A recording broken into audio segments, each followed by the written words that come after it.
ദേവാനന്ദപുരി സ്വാമിയാണ് എടുക്കുന്നത്. പാലക്കാട് കേന്ദ്രമായിട്ട് പ്രവർത്തിക്കുന്ന ശ്രീശങ്കര അദ്വൈതാശ്രമത്തിൻ്റെ ഉത്തരവാദിത്വം നോക്കിക്കൊണ്ടിരിക്കുകയാണ് ദേവാനന്ദ സ്വാമി. അതോടൊപ്പം മറ്റ് ധർമ്മ പ്രചരണ പ്രവർത്തനങ്ങളിലൊക്കെ മുഴുകി കഴിയാണ്.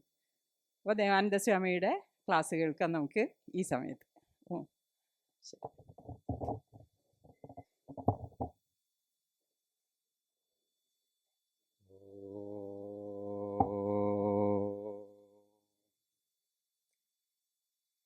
ഗുരുർബ്രഹ്മാ ഗുരുർവിഷ്ണു ഗുരുർദേവോ മഹേശ്വരഃ ഗുരുഃ സാക്ഷാത് പരം ബ്രഹ്മ തസ്മൈ ശ്രീ ഗുരവേ നമഃ. ഓം സദാശിവസമാരംഭാം ശങ്കരാചാര്യമധ്യമാം അസ്മദാചാര്യപര്യന്താം വന്ദേ ഗുരുപരംപരാ.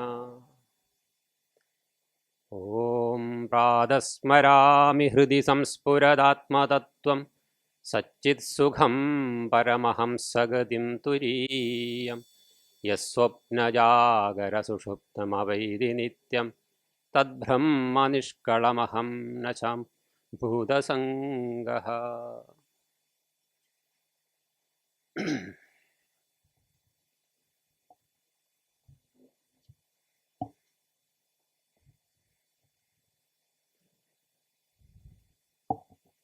പൂജ്യ ഗുരുനാഥൻ്റെയും ഗുരുപരമ്പരയുടെയും പാതാരവിന്ദങ്ങളിൽ പ്രണാമങ്ങൾ അർപ്പിക്കുന്നു. ഇവിടെ കഴിഞ്ഞ കുറച്ച് ദിവസങ്ങളായിട്ട് ഭഗവത്ഗീതയിലെ 6-ാം അധ്യായം സവിസ്തരം ഭാഷ്യസഹിതം പഠിക്കുവാനുള്ള ഭാഗ്യം ലഭിച്ച സുഹൃതികളാണ് ഇവിടെ വന്നിട്ടുള്ളത്. തീർച്ചയായിട്ടും ഈ ഒരു കഴിഞ്ഞ സെക്ഷൻ ആദരണീയ പൂജ്യനായ കൃഷ്ണാത്മാനന്ദ സ്വാമിജി ആയിരുന്നു. സ്വാമിജിയുടെ ക്ലാസ്സിൽ 2 ഗുണങ്ങളുണ്ട്. ആർക്കും ഉറക്കം വരില്ല. ഒന്നാമത് സരളമായ പ്രൗഢമായ ഭാഷയിലുള്ള സ്വാമിജിയുടെ മനോഹരമായ ക്ലാസ്, അതുപോലെ തന്നെ സ്വാമിജിയുടെ ശബ്ദവും രണ്ടുമാകുമ്പോൾ ആർക്കും ഉറങ്ങാൻ സാധിക്കില്ല. അതിന് വിപരീതമായിരിക്കും ഒരുപക്ഷെ എൻ്റെ ക്ലാസ്. അതുകൊണ്ട് നിങ്ങൾക്ക് ഉറങ്ങേണ്ടവർക്ക് ഉറങ്ങാം, അതിന് പ്രയാസമൊന്നുമില്ല, അതിനൊരു വിരോധവുമില്ല.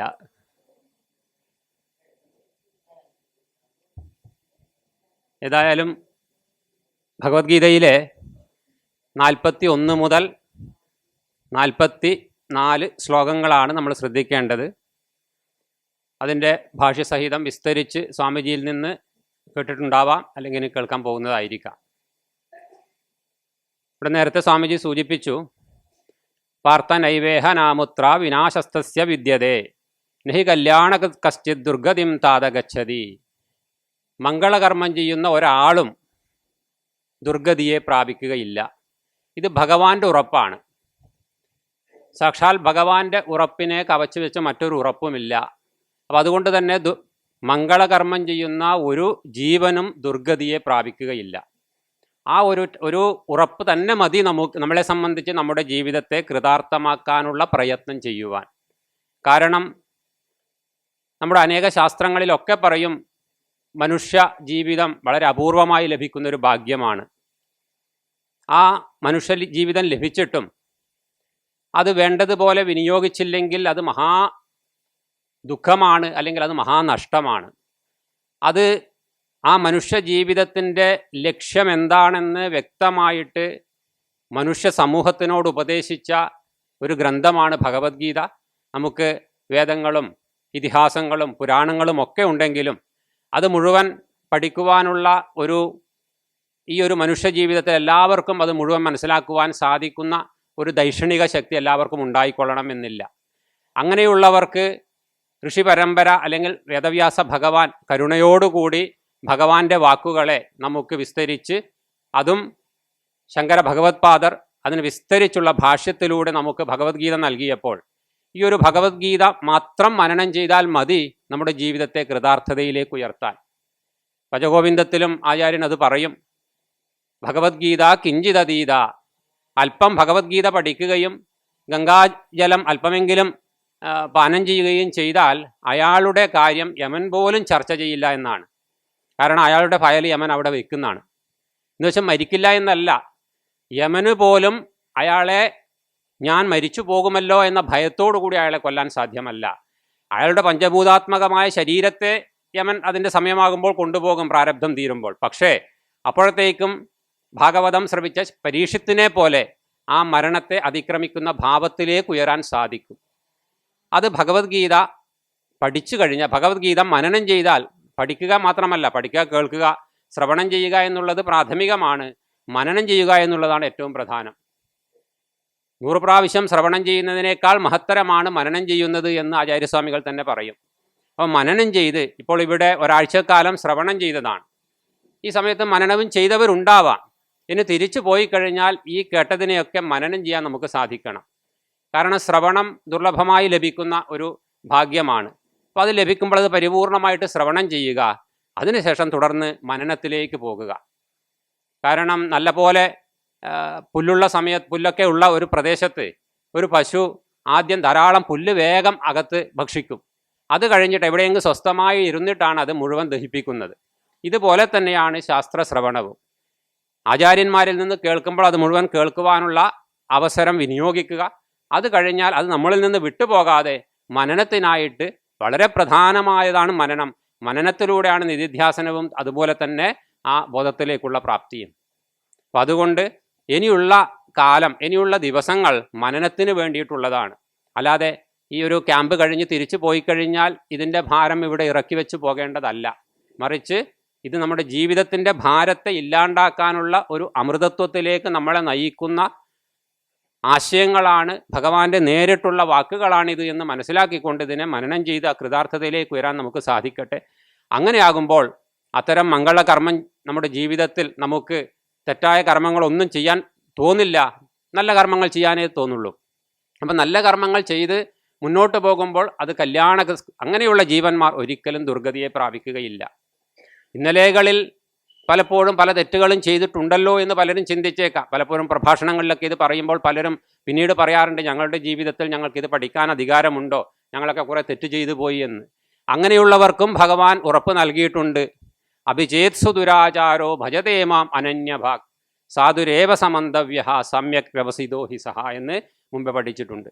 അതായത് ദുരാചാരന്മാരിൽ വെച്ച് ദുരാചാരികളായിക്കൊള്ളട്ടെ, എപ്പോഴാണോ അവർ ഈശ്വര ചിന്തയിലേക്ക്, സത്ചിന്തയിലേക്ക്, സദ്വിചാരത്തിലേക്ക്, സദ്മാർഗത്തിലേക്ക് വരുന്നത്, അവരെ സാധുവായിട്ട് ശ്രേഷ്ഠനായിട്ട് മാനിച്ചു കൊള്ളണം.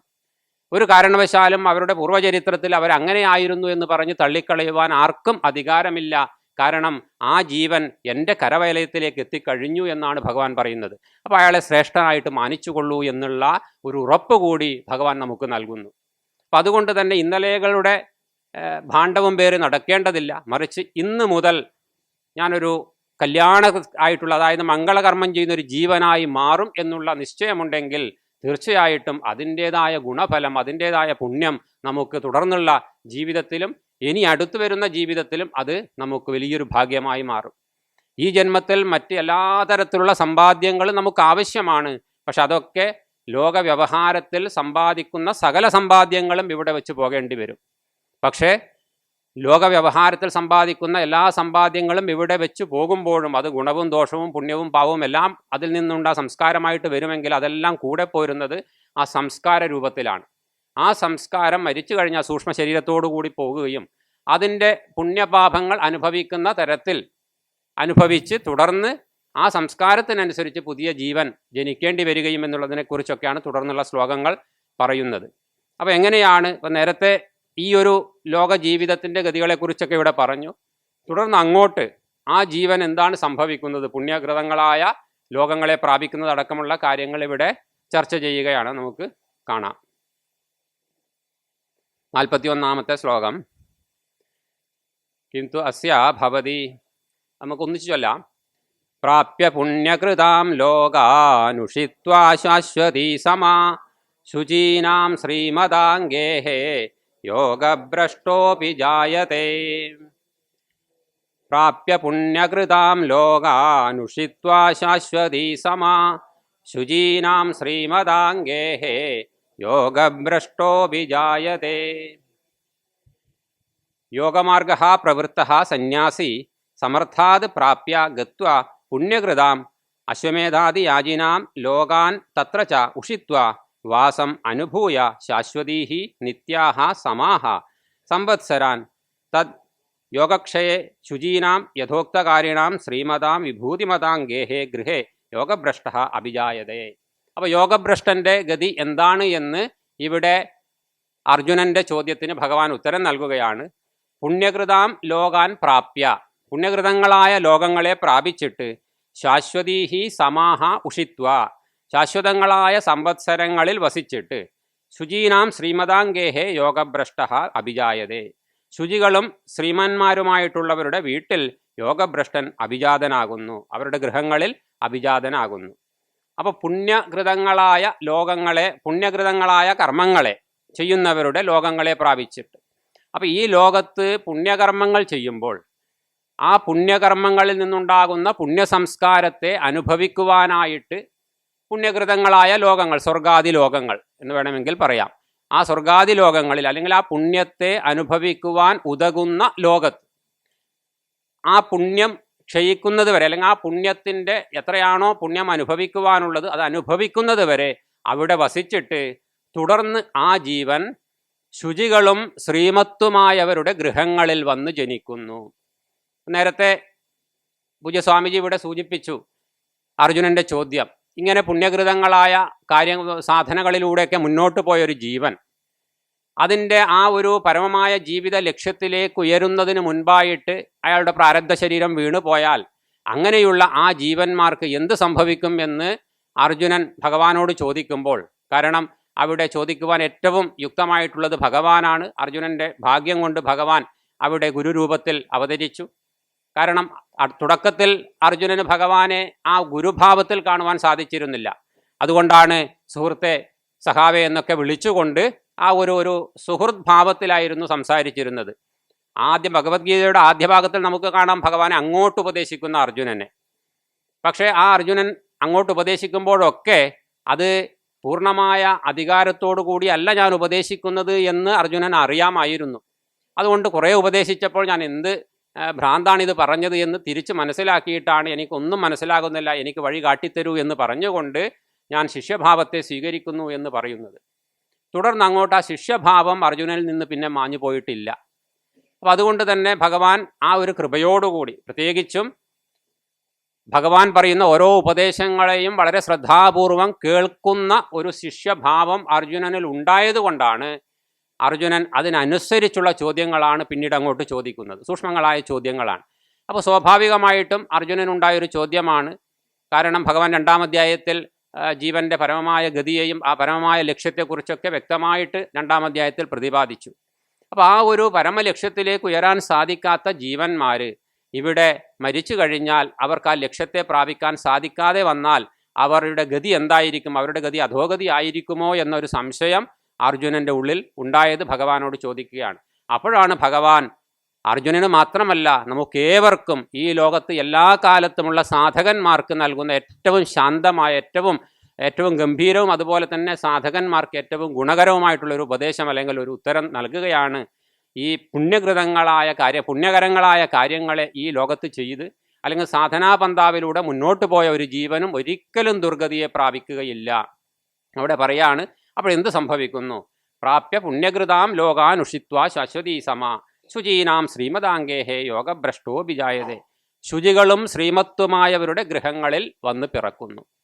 അപ്പോൾ അതുകൊണ്ട് തന്നെ പൂർവജന്മത്തിൽ ചെയ്ത പുണ്യം ഒരിക്കലും നശിച്ചു പോകുന്നില്ല, അത് നമ്മുടെ അടുത്ത ജന്മത്തിന് ഏറ്റവും വലിയ സമ്പാദ്യമായിട്ടത് വരും. അപ്പോൾ ശുചികളും ശ്രീമത്വമായവരുടെ ഗൃഹങ്ങളിൽ വന്ന് ജനിക്കുന്നു എന്നാണ് പറയുന്നത്. ശുചികളും ശ്രീമത്വമായവർ എന്ന് പറയുമ്പോൾ ഇവിടെ ഭഗവാൻ പറയും, യോഗമാർഗോ പ്രവൃത്തഃ സന്യാസി സമർത്ഥാത് പ്രാപ്യ ഗത്വാ പുണ്യകൃതാം അശ്വമേധാദി യാജിനാം ലോകാൻ തത്ര ച ഉഷിത്വ വാസം അനുഭൂയ ശാശ്വതീഃ നിത്യാഃ സമാഃ സംവത്സരാൻ തദ്ഭോഗക്ഷയേ ശുചീനാം യഥോക്തകാരിണാം ശ്രീമതാം വിഭൂതിമതാം. അപ്പോൾ ശുചികളും ശ്രീമത്വമായവരുടെ വിഭൂതിമതാം ഗേഹേ ഗൃഹേ യോഗഭ്രഷ്ട അഭിജായതേ. അപ്പോൾ ശുചികൾ എന്ന് വെച്ചാൽ ആചാര അനുഷ്ഠാനങ്ങളെ ശ്രദ്ധയോടുകൂടി ചെയ്യുന്ന ജീവന്മാർ അല്ലെങ്കിൽ മനുഷ്യർ. അതുപോലെ ശ്രീമാന്മാരായവെന്ന് പറഞ്ഞാൽ ബാഹ്യമായിട്ട് നല്ല ഐശ്വര്യമുള്ളവർ, അത് സമ്പാദ്യം ഒരു ഐശ്വര്യമാണ്. അതോടൊപ്പം തന്നെ നമുക്കറിയാം പല ഗൃഹങ്ങളും അല്ലെങ്കിൽ പല വ്യക്തികളെയും നമ്മൾ ഏറ്റവും ആദരണീയമായ ഭാവത്തിൽ കാണുന്നു, അവരുടെ കുടുംബത്തെ ആദരണീയമായി കാണുന്നു. നമുക്ക് ഇന്നത്തെ ലോകത്ത് നമുക്ക് ചില കുടുംബങ്ങളെ, ചില തറവാടുകളെയൊക്കെ നമ്മൾ ഒരു ആദരഭാവത്തിൽ കാണുന്നു. എന്തുകൊണ്ടെന്നാൽ അവരുടെ ആ ആചാരനിഷ്ഠയും അനുഷ്ഠാനവും അവരുടെ എല്ലാ തരത്തിലും ഈ ലോകത്ത് മാതൃകയായി ജീവിക്കുന്ന കുടുംബങ്ങൾ, അവർ സ്വാഭാവികമായിട്ടും മറ്റുള്ളവർക്ക് ഒരു ആദരഭാവം ജനിപ്പിക്കുന്നതാണ്. അപ്പം അങ്ങനെയുള്ള ശുചികളും ശ്രീമത്തുമായവരുടെ, ധാരാളം ധനം മാത്രമുള്ളവരുടെ ഗൃഹമല്ല, ധാരാളം ധനമുണ്ട് പക്ഷേ ഒരു ആചാര അനുഷ്ഠാനങ്ങളും ഇല്ലെങ്കിൽ അങ്ങനെയുള്ള ഗൃഹത്തിൽ വന്ന് പിറന്നതുകൊണ്ട് കാര്യമില്ല. ആചാര അനുഷ്ഠാനങ്ങൾ ശ്രദ്ധയോടുകൂടി ചെയ്യുന്നവരും അതോടൊപ്പം തന്നെ എല്ലാ തരത്തിലുമുള്ള ഐശ്വര്യമുള്ളവരുമായവരുടെ ഗൃഹത്തിൽ വന്ന് പിറക്കുന്നു. അങ്ങനെ ആ ഗൃഹത്തിൽ വന്ന് പിറക്കുമ്പോൾ ആ ഗൃഹത്തിൽ വന്ന് പിറക്കുവാനുള്ള യോഗ്യത ഈ പൂർവജന്മത്തിൽ ചെയ്ത, മുൻജന്മത്തിൽ ചെയ്ത പുണ്യങ്ങളായ കാര്യങ്ങളുടെ ആ ഒരു പുണ്യഫലം കൊണ്ടാണ്. അങ്ങനെയുള്ള ഗൃഹത്തിൽ വന്ന് പിറന്നിട്ട് പറയാണ് 42-ാമത്തെ ശ്ലോകം, അഥവാ യോഗിനാമേവ കുലേ ഭവതി ധീമതാം ഏതദ്ധി ദുർലഭതരം ലോകേ ജന്മ യതീദൃശം. അപ്പോൾ 2 തരത്തിൽ ഈ ജീവന്മാർ വന്ന് ജനിക്കും. ഒന്നാമത്തേത് ശുചികളും ശ്രീമത്തുമായവരുടെ ഗൃഹങ്ങളിൽ വന്ന് ജനിക്കുകയാണ്. അപ്പം അങ്ങനെ ഐശ്വര്യമുള്ള, എല്ലാ തരത്തിലും സമാജത്തിൽ ശ്രദ്ധയുള്ള അല്ലെങ്കിൽ ഒരു ആദരഭാവം അർഹിക്കുന്ന കുടുംബങ്ങളിൽ ഒരു ജീവൻ വന്ന് ജനിക്കുമ്പോൾ കൊച്ചുനാളിൽ തന്നെ ഈ ഒരു ആചാരങ്ങളും അനുഷ്ഠാനങ്ങളും ആ കുഞ്ഞ് കാണുമ്പോൾ തീർച്ചയായിട്ടും ആ ആചാര അനുഷ്ഠാനത്തോടുകൂടി ആചരിക്കുന്ന അവരുടെ കുടുംബാംഗങ്ങളുടെ സാമീപ്യവും സമ്പർക്കവും കൊണ്ട് ആ ജീവൻ, ആ കുഞ്ഞായി പിറന്ന ആ ജീവൻ കൊച്ചുനാളിൽ തന്നെ വീണ്ടും സാധനയ്ക്കായിട്ട് പ്രയത്നിക്കുന്നു. അപ്പോൾ വീണ്ടും സാധനയ്ക്കായി പ്രയത്നിക്കുന്നതിന് പൂർവജന്മത്തിൻ്റെതായ സംസ്കാരത്തിൻ്റെ ഫലം, ആ സംസ്കാരത്തിൻ്റെ സമ്പത്ത് കൊണ്ട് അത് വീണ്ടും പ്രയത്നിക്കുന്നു. ഇനി ചിലപ്പോൾ അതിൻ്റെ പ്രാഥമികമായ തലത്തിൽ ഒരു കാലഘട്ടത്തിൽ, വളർന്നു വരുന്ന കാലഘട്ടത്തിൽ വഴിതെറ്റിപ്പോയാലും അങ്ങനെയൊക്കെ സംഭവിക്കാറുണ്ട്. എത്രയോ വലിയ ഉയർന്ന സാധനയുടെ ഉയർന്ന തലത്തിലേക്ക് എത്തിയവരുടെ പൂർവ്വചരിത്രം നോക്കിയാൽ ചെറുപ്പകാലത്ത് തീർത്തും ഒരുപക്ഷെ നിരീശ്വര ഭാവത്തിലോ അല്ലെങ്കിൽ ഈശ്വരനെ നിഷേധിക്കുന്ന ഭാവത്തിലോ അല്ലെങ്കിൽ പല ദുഷ്കർമ്മങ്ങളും ചെയ്യുന്ന ഭാവത്തിലോ ഒക്കെ വിരാജിച്ച ഒരു ചരിത്രം നമുക്ക് കാണാം. അത് എന്തുകൊണ്ടെന്നാൽ അത്തരം അനുഭവങ്ങൾ അനുഭവിക്കുവാനുള്ള പ്രാരബ്ധം അവർക്കുണ്ടായിരുന്നു. ആ അനുഭവങ്ങളെ അനുഭവിച്ചതോടുകൂടി ആ പ്രാരബ്ധം അവിടെ ക്ഷയിച്ചു. അപ്പോൾ പൂർവികമായി ചെയ്ത പുണ്യത്തിൻ്റെ ഫലം അനുഭവിക്കുവാനുള്ള സാഹചര്യമായി. ആ പൂർവികമായ പുണ്യത്തിൻ്റെ ഫലം അനുഭവിക്കുവാനുള്ള സാഹചര്യമുണ്ടെങ്കിലും അതിനെ മൂടിവെക്കുന്ന രീതിയിലുള്ള ശക്തമായ ചില ദോഷകർമ്മങ്ങളുടെ ഫലം അനുഭവിക്കാൻ ഉണ്ടായിരുന്നു. അത് അനുഭവിച്ച് കഴിയുന്നതോടുകൂടി, അത് ക്ഷയിച്ചു കഴിയുമ്പോൾ അവർ വീണ്ടും ആ പഴയ പുണ്യത്തിൻ്റെ ഫലം അനുഭവിക്കുവാനുള്ള സാഹചര്യം ഉണ്ടാകുന്നു. തുടർന്നങ്ങോട്ട് വളരെ ശീഘ്രമായിട്ട് മുന്നോട്ട് പോകുവാനുള്ള സാഹചര്യം ഉണ്ടാകുന്നു.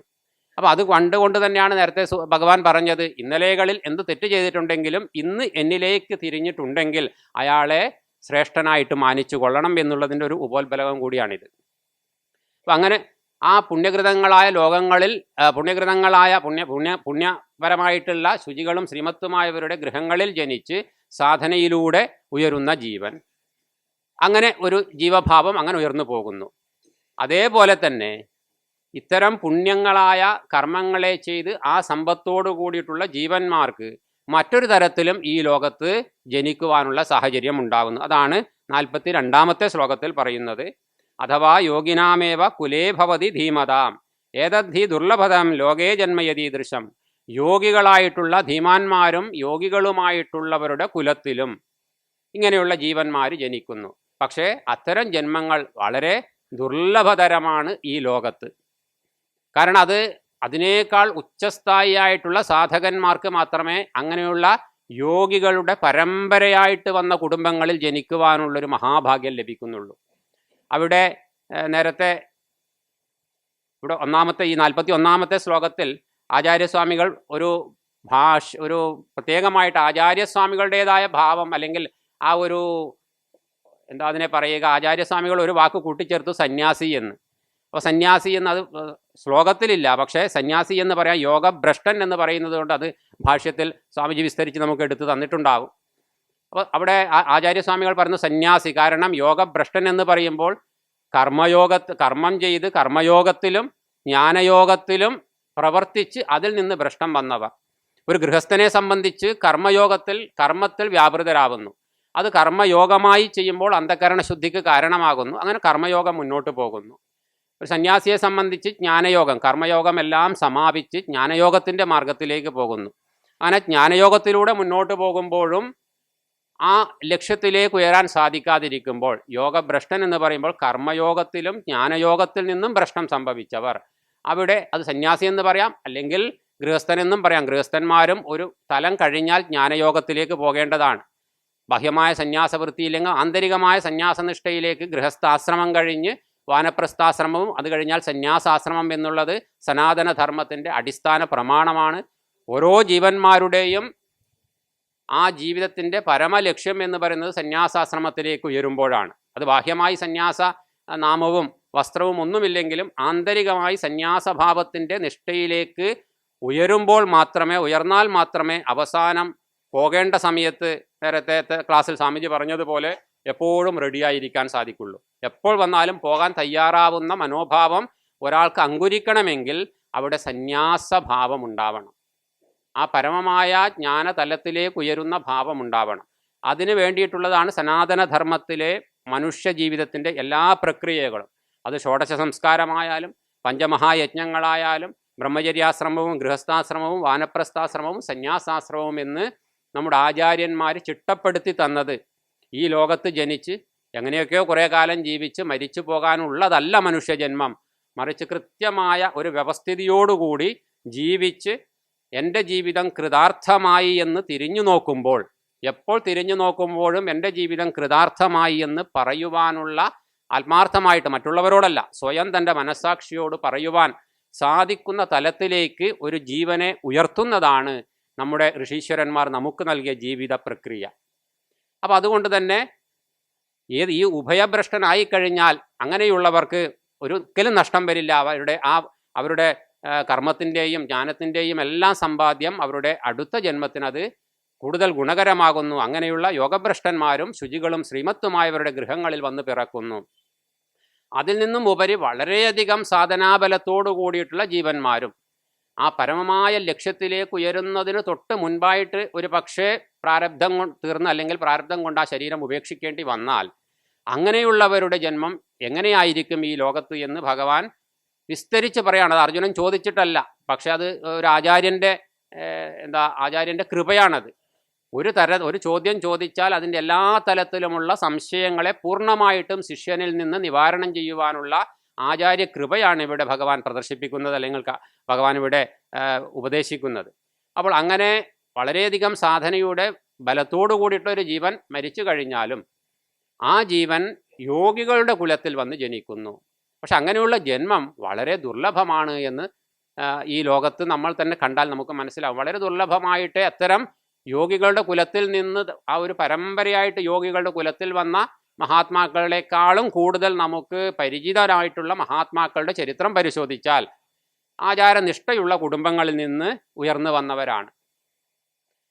അങ്ങനെയുള്ള അവർക്കും ഒരു നാശവുമില്ല. അങ്ങനെയുള്ളവർ വളരെ അത്യന്തം ദുർലഭമായിട്ടുള്ള ഒരു ഭാഗ്യം അവർക്ക് ഈ ലോകത്ത് ലഭിക്കുന്നു.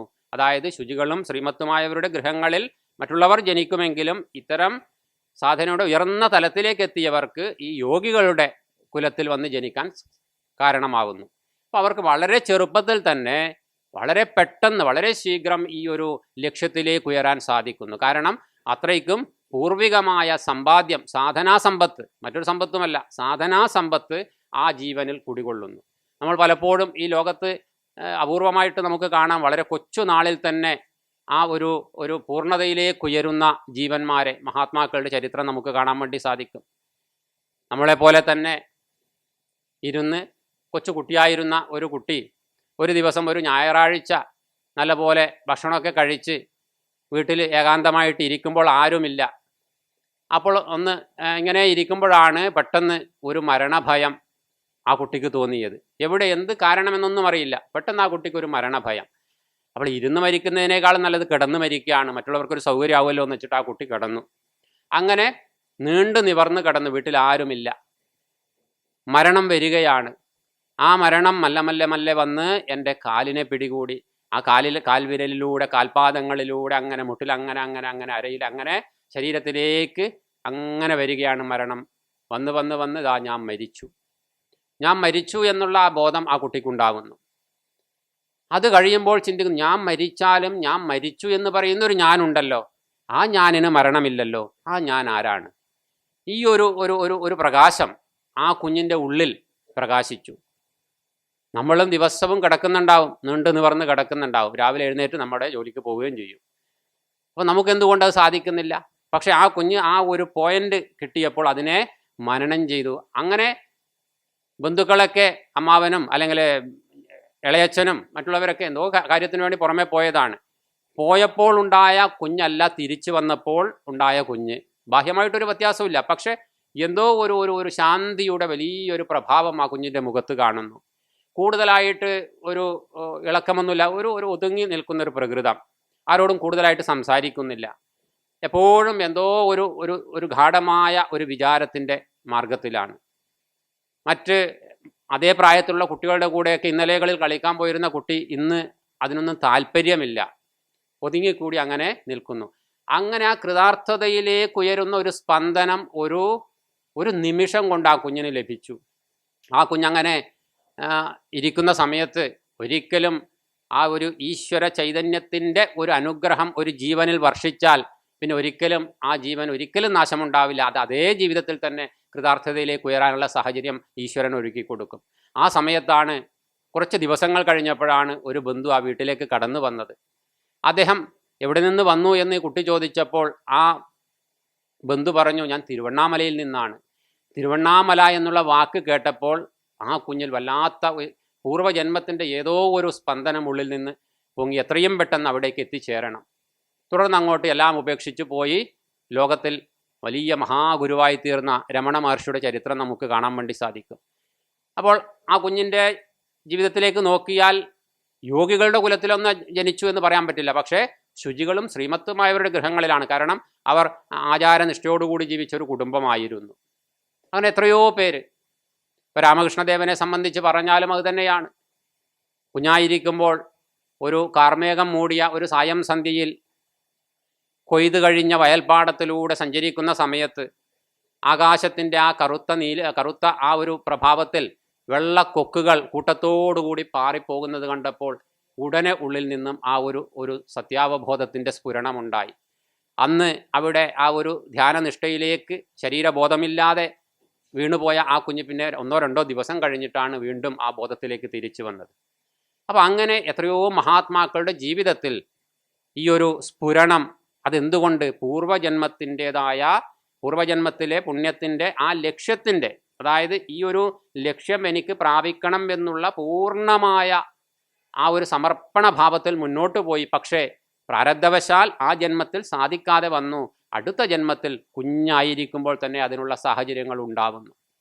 അവിടെ ആ കൃതാർത്ഥതയിലേക്ക് ഉയരാൻ അവർക്ക് സാധിക്കുന്നു. അപ്പം അങ്ങനെ ശുചികളും ശ്രീമത്തുമായവരുടെ ഗൃഹങ്ങളിൽ ജനിച്ചാലും യോഗികളുടെ ഗൃഹങ്ങളിൽ ജനിച്ചാൽ, ഇവിടെ യോഗികളുടെ കുലത്തിൽ എന്ന് പറയുമ്പോൾ ഇവിടെയും ശങ്കര ഭഗവത്പാദർ ഒരു വാക്യം ചേർക്കുന്നു, യോഗിനാം ഏവ ദരിദ്രാണാം. ഭഗവാൻ അത് പറഞ്ഞിട്ടില്ല, പക്ഷേ ഇവിടെ ആചാര്യസ്വാമികൾ ഭവേവ ഭവാനിധി എന്ന് പറയുമ്പോൾ ആചാര്യസ്വാമികളും ഭഗവാൻ തന്നെയാണ്, സാക്ഷാൽ ഭഗവാൻ തന്നെയാണ് ഭഗവാൻ എന്ന് തൊടകാചാര്യർ പറയുന്നുണ്ട് തൊടകാഷ്ടകത്തിൽ. അപ്പോൾ ആചാര്യസ്വാമികളുടെ വാക്കുകൾ ഭഗവാന്റെ വാക്കുകൾ തന്നെയാണ്. അവിടെ ആചാര്യസ്വാമികൾ പറയുന്നു, യോഗികളുടെ ദരിദ്രന്മാരുടെ ഗൃഹത്തിൽ ജനിക്കുന്നു. അപ്പോൾ യോഗികൾ ദരിദ്രന്മാർ എന്ന് പറയാൻ കാരണം പൂർണ്ണമായിട്ടും ഈശ്വര ചിന്തയിൽ വ്യാപൃതരാവുന്ന, മറ്റ് ഈ ലോകത്തെ ഒരു തരത്തിലുള്ള ആഡംബരങ്ങളിലും അല്ലെങ്കിൽ മായാവിശേഷങ്ങളിലും താല്പര്യമില്ലാതെ പൂർണ്ണമായിട്ടും ഈശ്വര ചിന്തയിൽ മാത്രം വ്യാപൃതരാകുന്ന ഒരു പരമ്പര, ഒരു യോഗികളുടെ പരമ്പര. അവരെ സംബന്ധിച്ച് അവർ ബാഹ്യമായിട്ട് ദരിദ്രരാണ്, ആന്തരികമായിട്ട് ദരിദ്രരല്ല. ആന്തരികമായിട്ട് ഏറ്റവും വലിയ ധനവാന്മാരാണ് അവർ. കാരണം ഞാൻ ധന്യനാണ്, ഞാൻ കൃതകൃത്യനാണ്, ധന്യോഹം കൃതകൃത്യോഹം എന്ന് പറയുവാൻ സാധിക്കുന്നത് ഈ പരമസത്യത്തെ സാക്ഷാത്കരിച്ച മഹാത്മാക്കൾക്കേ ഉള്ളൂ. ബാഹ്യമായി നോക്കിയാലോ താമസിക്കാൻ ഒരിടമുണ്ടാവില്ല. ഭക്ഷണത്തിന് ചിലപ്പോൾ ഒരു ഒരു തൂക്കുപാത്രമോ അല്ലെങ്കിൽ എന്തെങ്കിലും ഒരു പാത്രം ഉണ്ടാവാം ഭിക്ഷ യാചിക്കാൻ. ആഡംബരങ്ങളായ വസ്ത്രങ്ങൾ ഉണ്ടാവില്ല, ഒന്നും ഉണ്ടാവില്ല. ബാഹ്യമായി നമ്മുടെ ലൗകിക ദൃഷ്ടിയിൽ നോക്കിയാൽ ഏറ്റവും വലിയ ദരിദ്രന്മാരാണ് അവർ. എന്നാൽ ആന്തരികമായി നോക്കിയാലോ ഏറ്റവും വലിയ കോടീശ്വരനേക്കാൾ വലിയ ആനന്ദം അനുഭവിക്കുന്നവരാണ് അവർ. അപ്പോൾ ഇങ്ങനെ ഇപ്പോൾ ഇവിടെ ആചാര്യസ്വാമികൾ ആ ബാഹ്യമായ തരത്തിൽ ഇവിടെ വ്യാഖ്യാനിച്ചതാണ്. അതായത് അങ്ങനെയുള്ള ദരിദ്രന്മാരുടെ ഗൃഹത്തിൽ ജനിക്കുന്നു. പക്ഷേ ആ ദരിദ്രന്മാരുടെ ഗൃഹത്തിലായാലും ആ ഗൃഹത്തിൽ വസിക്കുന്ന യോഗികൾ പരമസംതൃപ്തരാണ്. അവർക്കൊന്നും ആവശ്യമില്ല. അവരുടെ കാര്യം ഈശ്വരൻ നോക്കിക്കൊള്ളും എന്നുള്ള പൂർണ്ണമായ ബോധത്തിലാണ് അവർ ജീവിക്കുന്നത്. യോഗക്ഷേമം വഹാമ്യഹം എന്ന് ഭഗവാൻ നമ്മളോട് ഉറപ്പ് നൽകുന്നു. അനന്യസ് ചിന്തയന്തോ മാം ഏജനാ പര്യുപാസതേ തേഷാം നിത്യാഭിയുക്താനാം യോഗക്ഷേമം വഹാമ്യഹം. അനന്യ ചിന്തയോടുകൂടി ആരാണോ എന്നിൽ സമർപ്പിത ഭാവത്തിൽ ജീവിക്കുന്നത്, അയാളുടെ യോഗവും ക്ഷേമവും, അയാൾക്ക് എന്ത് വേണമോ എങ്ങനെ വേണമോ എന്നുള്ളത് ആ വേണ്ടത് വേണ്ട സമയത്ത് വേണ്ടതുപോലെ നൽകുവാനും നൽകിയതിനെ സംരക്ഷിക്കുവാനും ഉള്ള ഉത്തരവാദിത്വം ഭഗവാൻ ഏറ്റെടുത്തിരിക്കുകയാണ്. ഈ ലോകത്ത് നമുക്ക് ലഭിക്കാവുന്ന ഏറ്റവും വലിയ ഗ്യാരണ്ടി ഭഗവാൻ ഏറ്റെടുത്തിരിക്കുകയാണ്. അപ്പം അതുകൊണ്ട് തന്നെ അവരെ സംബന്ധിച്ച് മറ്റൊന്നിനും വ്യാകുലപ്പെടുന്നില്ല, ഒരു ദുഃഖവുമില്ല. അത് പരിപൂർണമായ ഭക്തിയുടെ ഏറ്റവും ഉയർന്ന തലത്തിൽ എത്തിയ ഒരു വ്യക്തിക്കും അതുണ്ടാവും. ആത്മനിവേദനം എന്ന തലത്തിലേക്ക് എത്തുമ്പോഴും ഈ ഒരേ അവസ്ഥ തന്നെയാണ് വരുന്നത്. ജ്ഞാനമാർഗത്തിലാവട്ടെ, ഭക്തിമാർഗത്തിലാവട്ടെ, യോഗമാർഗത്തിലാവട്ടെ, സമ്പൂർണ്ണ സമർപ്പണ ഭാവം ഒരാൾക്കുണ്ടായിക്കഴിഞ്ഞാൽ പിന്നെ അയാൾ ലോകത്തെ എന്തെങ്കിലും ഒന്ന് സമ്പാദിച്ച് എനിക്ക് സുരക്ഷിതനാവാം എന്നുള്ള ഒരു ബോധം അവർക്കുണ്ടാവില്ല, അല്ലെങ്കിൽ അങ്ങനെ ഒരു ആഗ്രഹം ഉണ്ടാവില്ല. കാരണം സർവ്വതും ഭഗവാന് വിട്ടുകൊടുത്തിരിക്കുകയാണ്, ഭഗവാൻ നോക്കിക്കൊള്ളും. അവരെ സംബന്ധിച്ച് നമ്മുടെ ദൃഷ്ടിയിൽ എന്തെങ്കിലും ദുഃഖകരമായ സംഭവമാണ് അവർക്ക് സംഭവിക്കുന്നതെങ്കിലും നമ്മുടെ ദൃഷ്ടിയിൽ അവർ അതും ഈശ്വരപ്രസാദമായിട്ട് കാണുന്നു. അതെല്ലാം ഈശ്വരൻ്റെ ഇച്ഛയാണ്. അല്ലാതെ അതിലൊട്ട് ദുഃഖിക്കുന്നുമില്ല, അതിലൊട്ട് പരിതാപപ്പെടുന്നുമില്ല. അത് ഈശ്വരൻ്റെ ഇച്ഛയാണ്. സുഖവും ദുഃഖവും എല്ലാം ഈശ്വരൻ്റെ ഇച്ഛയാണ് എന്ന ഭാവത്തിൽ അതിനെയൊക്കെ സമഭാവത്തോടുകൂടി കണ്ട് അവരുടെ ആനന്ദത്തിന് ഒരു കൊട്ടവും സംഭവിക്കാതെ മുന്നോട്ട് പോകാൻ അവർക്ക് സാധിക്കുന്നു. അപ്പം അതുകൊണ്ട് പറയുന്നു ഭഗവാൻ, അഥവാ യോഗിനാമേവ കുലേ ഭവതി ധീമതാം ഏതദ്ധി ദുർലഭതരം ലോകേ ജന്മയതീദൃശം.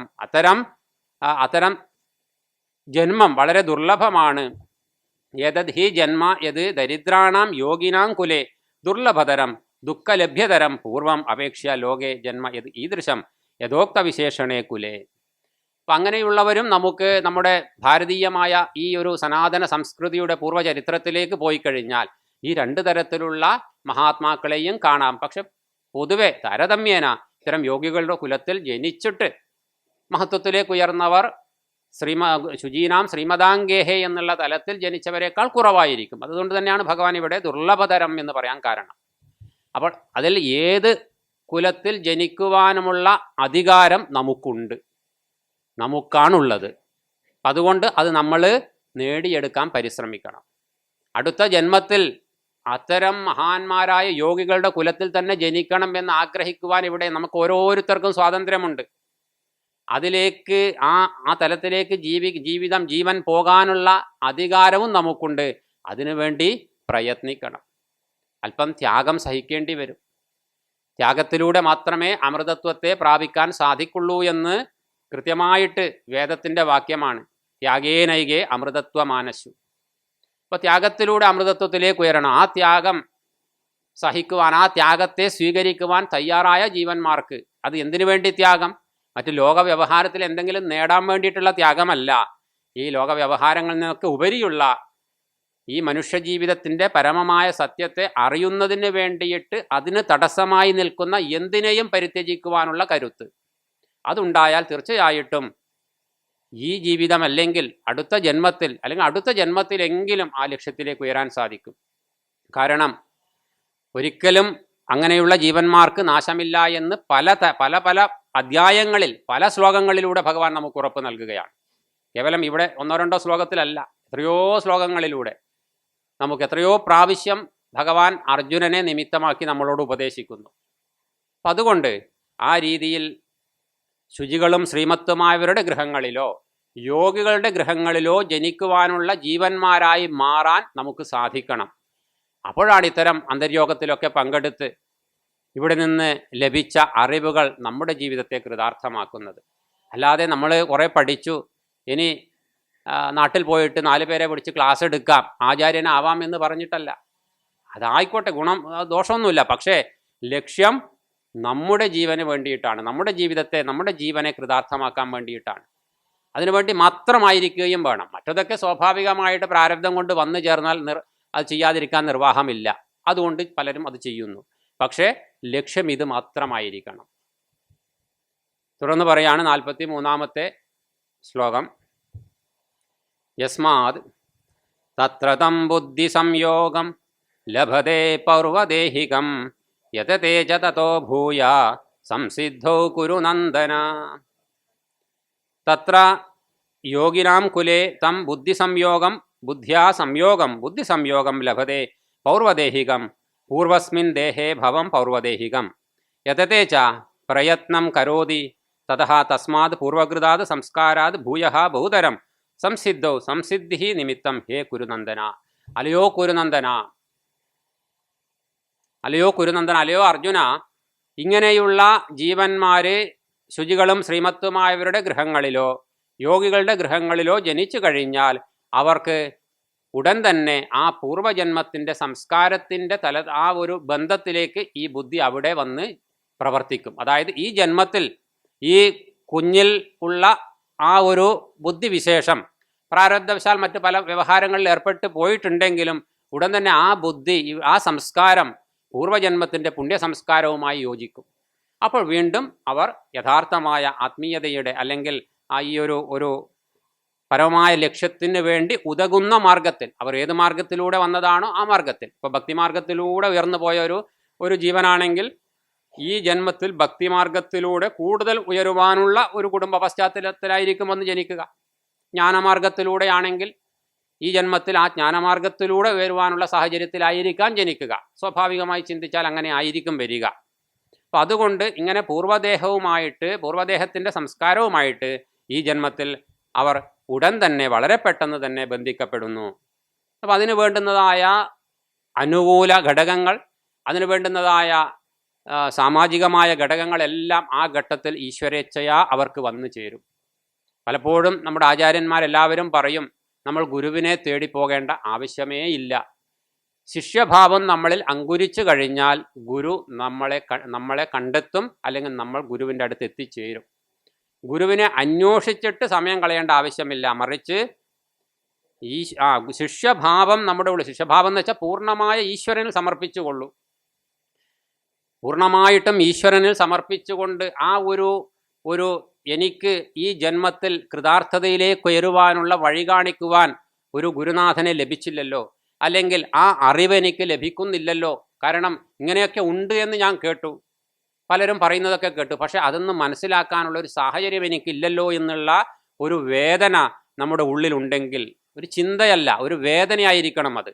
നമ്മളെ സദാസമയവും മതിക്കുന്ന വേദനയായി അത് മാറണം. ഉണ്ടെങ്കിൽ തീർച്ചയായിട്ടും ഈശ്വരൻ നമുക്ക് വഴികാട്ടിത്തരും. ചിന്തയുണ്ടായിട്ട് കാര്യമില്ല, അനേക ചിന്തകൾ നമ്മളിൽ വരും. ഇപ്പോൾ ഒരു ചിന്തയുണ്ടായി, ഇതൊക്കെ നല്ലതാണ്, ഇതൊക്കെ മനസ്സിലാക്കണം, അത് കഴിഞ്ഞ് അപ്പുറത്ത് പോകുമ്പോൾ അതിനേക്കാൾ നല്ല പലതും കണ്ടേക്കാം, മായയുടെ പ്രഭാവം. അപ്പോൾ ഇതവിടെ മറന്നു. പിന്നെ എന്തെങ്കിലുമൊക്കെ വിഷമങ്ങളും പ്രയാസങ്ങളും വരുമ്പോഴാണ് അത് വേണം എന്നുള്ളത് വീണ്ടും പഴയ ചിന്ത. അങ്ങനെ ചിന്തയുണ്ടായിട്ട് കാര്യമില്ല, ഉണ്ടായാലും നഷ്ടമൊന്നുമില്ല, എന്നാലും ഇതൊരു വേദനയായിട്ട് മാറണം. ഈ ഒരു കാരണം എനിക്ക് എത്രയും പെട്ടെന്ന് ആ ഒരു ജന്മത്തിൻ്റെ കൃതാർത്ഥതയിലേക്ക് ഉയരാൻ സാധിക്കണം, അതിനെനിക്ക് ആചാര്യൻ വേണം, ശാസ്ത്ര ശ്രവണത്തിനുള്ള സാഹചര്യം ഉണ്ടാവണം എന്നുള്ള പ്രാർത്ഥന ഒരു വേദനയായിട്ട് നമ്മുടെ ഉള്ളിൽ സ്പന്ദിക്കുന്നുണ്ടെങ്കിൽ തീർച്ചയായിട്ടും 100% ഉറപ്പോടുകൂടി പറയാൻ സാധിക്കും, ഓരോ സാധകൻ ആ തരം പന്ഥാവിലൂടെ കടന്നുപോയി മുന്നോട്ട് പോയ സാധകന്മാർക്കൊക്കെ പറയാൻ സാധിക്കും, തീർച്ചയായിട്ടും അതിനുള്ള മാർഗം, അതിനുള്ള വ്യവസ്ഥ ഈശ്വരനിവിടെ എല്ലാ കാലത്തും ഒരുക്കി വെച്ചിട്ടുണ്ട്. അത് ഇന്നലെയുണ്ട്, ഇന്നുണ്ട്, നാളെ ഉണ്ടാവുകയും ചെയ്യും. ഒരു സംശയവും അതിന് വേണ്ട, ഉറപ്പാണത്. എത്രയോ സാധകന്മാരുടെ ജീവിതത്തിൽ ഇന്നും ഇന്നലെയും നാളെയും ഉറപ്പ് നൽകാൻ പറ്റുന്ന ഒന്നാണ്. ഇന്ന് നമുക്ക് ഉറപ്പ് നൽകുന്നു പലരും, അറിയുന്നല്ല ആ മാർഗത്തിൽ പോയി എല്ലാവരും ഉറപ്പ് നൽകുന്നു. അതുകൊണ്ട് തന്നെ അവിശ്വസിക്കേണ്ട കാര്യമില്ല. കാരണം ഇത് വിശ്വാസത്തിൻ്റെ ശാസ്ത്രമല്ല, അനുഭവത്തിൻ്റെ ശാസ്ത്രമാണ്.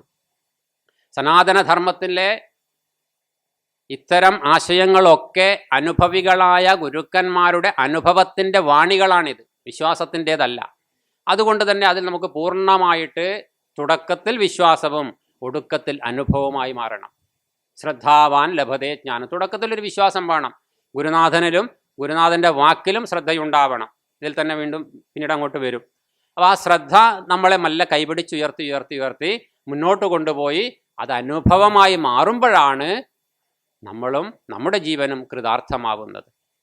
അതുകൊണ്ട് ഇവിടെ പറയുന്നു തത്രതം ബുദ്ധി സംയോഗം ലഭതേ പൗർവദേഹികം. പൂർവ്വദേഹവുമായിട്ട് ദേഹത്തിലെ സംസ്കാരവുമായിട്ട് നമ്മുടെ ബുദ്ധി, ഈ ആത്മീയമായ ബുദ്ധി അല്ലെങ്കിൽ സാത്വിക ബുദ്ധി അവിടേക്ക് അത് കണക്റ്റ് ആവുന്നു. തതേജ തതേ ഭൂയ തതോ ഭൂയ സംസിദ്ധോ ഗുരുനന്ദന. അങ്ങനെ ആ ഒരു കണക്ഷൻ ലഭിച്ചു കഴിഞ്ഞാൽ, നേരത്തെ രമണ മഹർഷിയുടെ കാര്യം പറഞ്ഞതുപോലെ, ആ ഒരു സ്ഫുരണം ലഭിച്ചു കഴിഞ്ഞാൽ പിന്നെ മറ്റൊന്നുമില്ല. എല്ലാം ഉപേക്ഷിക്കപ്പെട്ടു, എല്ലാം അപ്രസക്തമായി. ഉപേക്ഷിക്കല്ല, അപ്രസക്തമായി. നിലകളിൽ പ്രസക്തമായതൊക്കെ പിന്നെ അപ്രസക്തമായി പൂർണ്ണമായിട്ടും ആ ബോധത്തിലേക്ക് ഉയരുവാൻ വേണ്ടിയിട്ട് സർവ്വതും ത്യജിക്കുന്ന അവസ്ഥ. സുഖമായിട്ട് അവിടെ അമ്മാവൻ്റെ വീട്ടിലൊക്കെ കഴിയാം, മൂന്ന് സമയത്ത് നല്ല മൃഷ്ടാന്ന ഭോജനം കഴിച്ച് കഴിയാം. പക്ഷെ അതെല്ലാം ഉപേക്ഷിച്ച് ശരീരബോധം പോലും ഇല്ലാതെ ആ മലയുടെ കീഴിൽ ഒരു ഗുഹയിൽ കഴിയുവാനുള്ള ത്യാഗം എങ്ങനെയുണ്ടായി? ഈ പൂർവജന്മത്തിൻ്റെ ആ ഒരു പുണ്യത്തിൻ്റെ ഫലം ഈ ജന്മത്തിൽ ആ ബുദ്ധി സംയോഗപ്പെട്ടപ്പോൾ ആ സ്ഫുരണത്തിൽ തന്നെ സർവ്വതും അപ്രസക്തമായി. എല്ലാ ബാഹ്യമായ സുഖഭോഗങ്ങൾ എന്ന് നമ്മൾ കരുതുന്ന എല്ലാം അപ്രസക്തമായി. ഏറ്റവും വലിയ സുഖം, പരമസുഖത്തിന് വേണ്ടിയിട്ടുള്ള ആ പ്രയാണത്തിൽ ബാക്കി എല്ലാം ത്യജിച്ച് മുന്നോട്ട് പോയി. അപ്പം അത് ഭഗവാൻ ഇവിടെ വീണ്ടും നമ്മളെ ഓർമ്മിപ്പിക്കുകയാണ്. തത്രതം ബുദ്ധി സംയോഗം ലഭതേ പൗർവദേഹികം യതതേജ തതോ ഭൂയ സംസിദ്ധോ കുരുനന്ദന.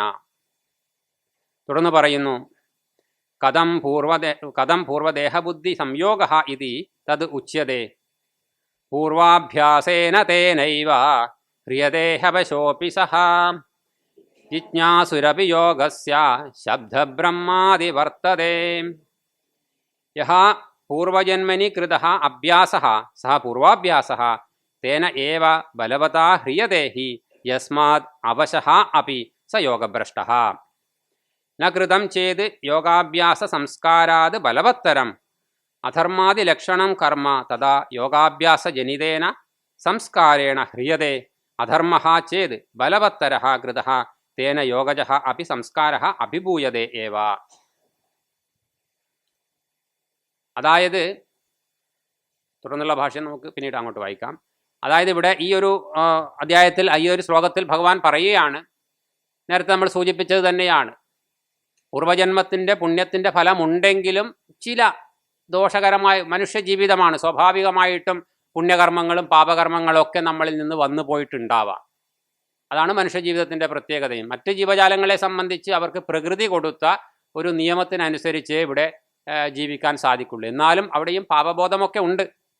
മറ്റ് ജീവജാലങ്ങളും പാപം ചെയ്താൽ, തെറ്റ് ചെയ്താൽ അത് തെറ്റാണെന്ന് തോന്നുന്ന ചില പ്രവർത്തനങ്ങളൊക്കെ അവരുടെ ഭാഗത്തു നിന്ന് കാണാൻ സാധിക്കാറുണ്ട്. എങ്കിലും ഈ ഒരു പൊതുവേ മനുഷ്യനെ സംബന്ധിച്ച് ആ ഒരു മസ്തിഷ്കത്തിൻ്റെ പ്രഭാവം കൊണ്ട് ലോകത്തെ എല്ലാ കാര്യങ്ങളിലും ഇടപെടുവാനും ഒക്കെയുള്ള കഴിവുള്ളത് കൊണ്ട് തന്നെ പലപ്പോഴും നമ്മുടെ കർമ്മങ്ങളിൽ തെറ്റും ശരിയും ഒക്കെ വന്നു പോയേക്കാം. അപ്പം അതുകൊണ്ട് തന്നെ ചിലപ്പോൾ തെറ്റായ കർമ്മങ്ങളുടെ ഫലം വളരെ ശക്തമാണെങ്കിൽ ആ ജീവൻ പുണ്യവും ചെയ്തിട്ടുണ്ടാവാം. എന്നാലും അത് ഈ പുണ്യകർമ്മങ്ങളുടെ ഫലം അനുഭവിക്കുന്നതിനേക്കാൾ ശക്തമായ പാപഫലമാണ് ഒരു ഘട്ടത്തിലുള്ളതെങ്കിൽ കുറേ കാലത്തേക്ക് ഈ പുണ്യഫലം മൂടിവെക്കപ്പെടുന്ന ഒരവസ്ഥയുണ്ടാകും. പാപഫലത്തിൻ്റെ പ്രവർത്തനം ചെയ്യേണ്ടി വരും. അതിനേറ്റവും വലിയൊരു ഉദാഹരണമാക്കാൻ പറ്റുമോ എന്നറിയില്ല. വാൽമീകി മഹർഷിയുടെയൊക്കെ ചരിത്രം നമുക്ക് കാണാൻ വേണ്ടി സാധിക്കും. വാൽമീകി മഹർഷി രത്നാകരൻ എന്നുള്ള ആ ഒരു തത്വത്തെ നമ്മൾ അംഗീകരിക്കുന്നുണ്ടെങ്കിൽ രത്നാകരനെ പോലുള്ളവർ നമ്മുടെ ഇവിടെ ആരുണ്ടാവില്ല. അത്രയും മഹാപാപമാണ് ആ രത്നാകരൻ ചെയ്തത്. പക്ഷെ പിന്നീടോ സാക്ഷാൽ ശ്രീരാമ ഭഗവാൻ പോലും കണ്ടാൽ ദീർഘദണ്ഡ നമസ്കാരം ചെയ്യുന്ന ഋഷിയായിട്ട് മാറി രത്നാകരൻ. അപ്പോൾ ദീർഘകാലം ഇത്രയും ക്രൂരമായ ഒരു കർമ്മം ചെയ്യുവാൻ ആ പുണ്യജീവന് എന്തുകൊണ്ട് അങ്ങനെയുള്ള ഒരു സാഹചര്യം വന്നു? കാരണം പൂർവജന്മത്തിൻ്റെ ആ ദോഷ സംസ്കാരം ഇവിടെ പ്രവർത്തിച്ചു.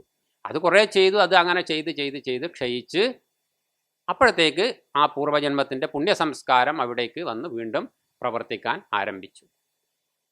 അങ്ങനെ ആ ഒരു സംസ്കാരം പ്രവർത്തിക്കാൻ ആരംഭിച്ചപ്പോൾ വഴി കാണിച്ചു കൊടുക്കുവാൻ വേണ്ടി അവിടേക്ക് ഗുരുനാഥന്മാർ എത്തിച്ചേരുകയും ചെയ്തു, സപ്തർഷികൾ.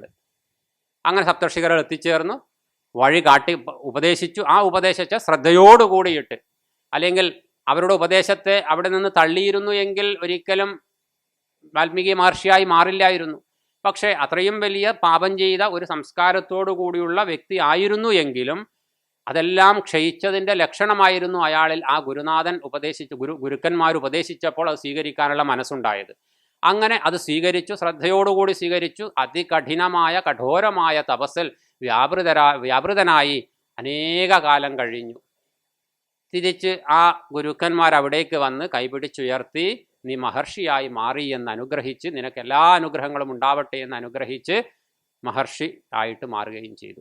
അങ്ങനെ ശ്രീരാമഭഗവാന്റെ കഴിഞ്ഞുപോയ തുടർന്ന് വരാനിരിക്കുന്ന ഭാവി ജീവിതം പോലും കൃത്യമായിട്ട് രേഖപ്പെടുത്തുവാനുള്ള തലത്തിലേക്ക്, സിദ്ധിവിശേഷത്തിലേക്ക് ബ്രഹ്മാവ് ഉപദേശിച്ചിട്ടുണ്ടെങ്കിലും ആ സിദ്ധിവിശേഷത്തിലേക്ക് ഉയരുവാൻ സാധിച്ചു എന്ന് മാത്രമല്ല, ഇന്നലെകളിൽ കണ്ടവരെയൊക്കെ പിടിച്ചു പറിക്കുകയും കഴുത്ത് വെട്ടുകയും ചെയ്ത ആ മുനി ഒരു കൊച്ചു കിളിയുടെ രോദനം കേട്ടപ്പോൾ ദുഃഖിച്ച് അതിൽ നിന്നുണ്ടായ ശ്ലോകമാണ് ആദ്യത്തെ ശ്ലോകമായിട്ട് മാറിയ രാമായണം എന്ന് പറയുമ്പോൾ ആ തപസ്സിൻ്റെ ഫലം എത്രയ്ക്കധികം അന്ധക്കരണ ശുദ്ധി നമുക്ക് നൽകുന്നു എന്നുള്ളതിൻ്റെ ലക്ഷണം കൂടിയാണ്.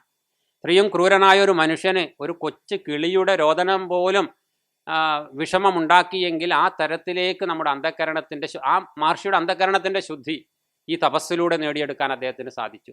അതുകൊണ്ട് തന്നെയാണ് നേരത്തെ ആദ്യം ഞാൻ പറഞ്ഞ, അതായത് അഭിചേത്സു ദുരാചാരോ ഭജതേ മാം അനന്യഭാഗ്, ഇന്നലെകളിൽ എന്തുണ്ടായി എന്നതിനെക്കുറിച്ച് ചിന്തിക്കുകയേ വേണ്ട, ഇന്ന് മുതൽ ഞാൻ നല്ലൊരു മനുഷ്യനായി മാറും എന്ന് ചിന്തിക്കുവാനുള്ള സാഹചര്യവും സ്വാതന്ത്ര്യവും സനാതനധർമ്മത്തിലെ ഓരോ ജീവനും നമ്മുടെ ഋഷിപരമ്പര ഈശ്വരൻ നമുക്ക് നൽകുന്നു.